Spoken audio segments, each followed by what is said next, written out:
Hello everybody, welcome back to my channel. If you're new here, I'm Sharelle. This is my channel and I talk about all stuff health, anxiety related. So I really want to speak about abnormal blood test results because this has happened to me a ridiculous amount of times. Like, it's just beyond a joke. And when you've got health anxiety, you go to the doctor and, the doctor does you like a general checkup, and one of the tests that they often will do is just a full blood count to see if your blood levels are fine. And what we sort of need to remember about a blood test is it's a snapshot of your blood in that exact moment. It's like an ECG, it's a quick snapshot, and it tells the doctor what's going on.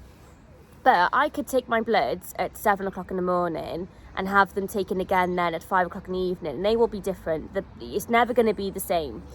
A lot of us, we go get our bloods done and that'll reassure us, if they come back normal. However, for a lot of us, me included, sometimes things come back slightly abnormal. And of course then, us being anxious people, we then think that confirms our belief. It's like we think, right, that's it now. I definitely have this awful disease. I definitely have cancer. There's definitely something seriously wrong with me.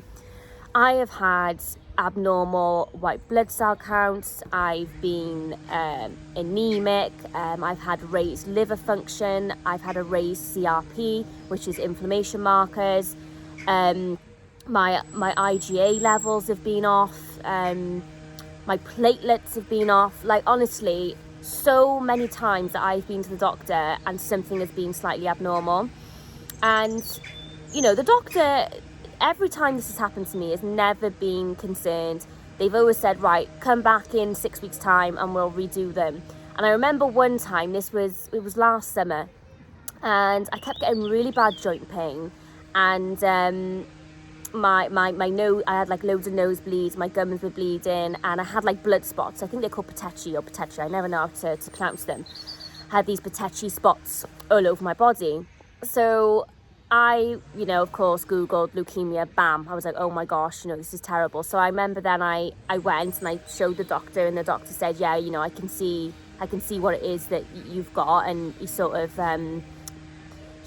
it was the first time that my doctors acted a little bit concerned. So I said, is it worth getting a blood test done? Which they did it as like a quick 24-hour, they rushed it, which was terrifying, obviously, in itself, because that's never really happened to me before. And so I had the results back really, really fast, and they called me the next day and they said, not to panic, but your platelets are abnormal and your white blood cell count is low.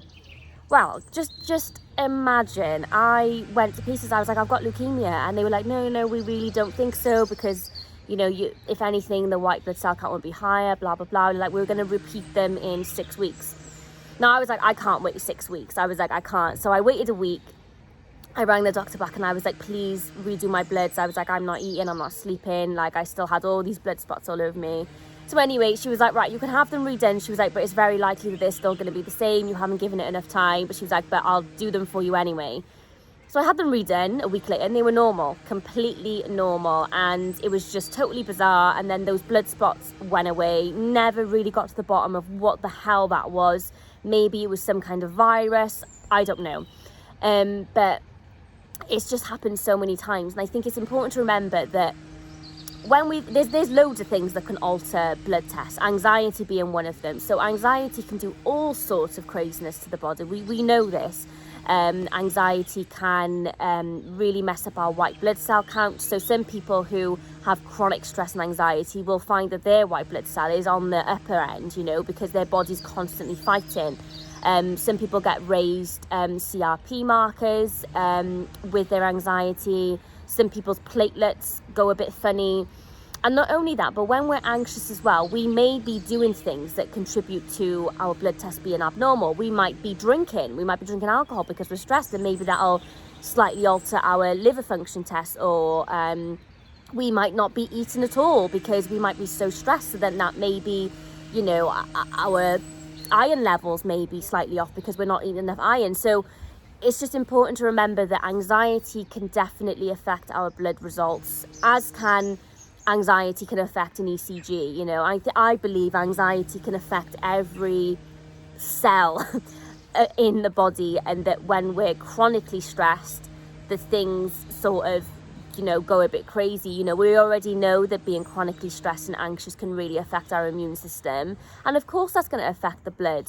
So it's terrifying when it happens, absolutely terrifying. Like I said, it's happened to me numerous times. Never has it turned out to be anything genuinely you know, concerning. However, it's the worst thing in the world where you think you've got something wrong with you, you've got these symptoms, and then your bloods are abnormal, and you just think, well, that's it, that is my confirmation that I'm ill.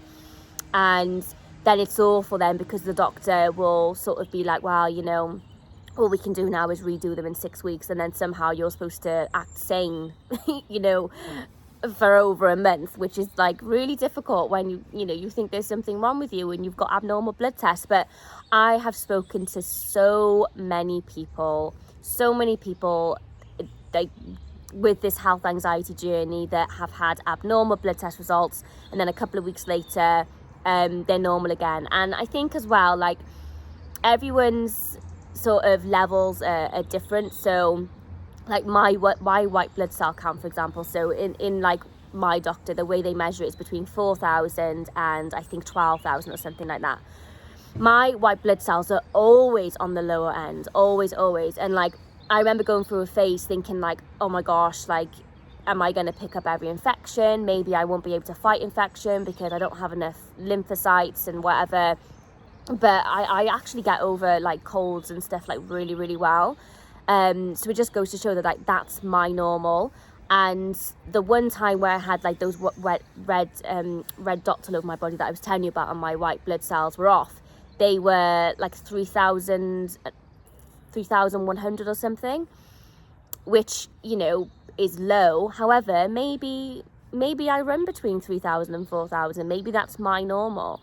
And the problem being as well, most non-anxious people don't really go and get their bloods done. Like my mum, for example, she's anxious, but she's not anxious about her health. She probably hasn't had a blood test done in at least 10 years.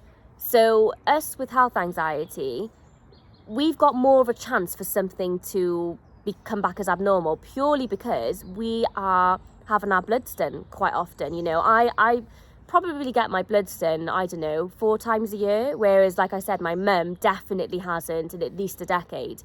So we've got to remember that if everybody, you know, just the people walking past this, if everybody all had their bloods done, many people would get an abnormal result.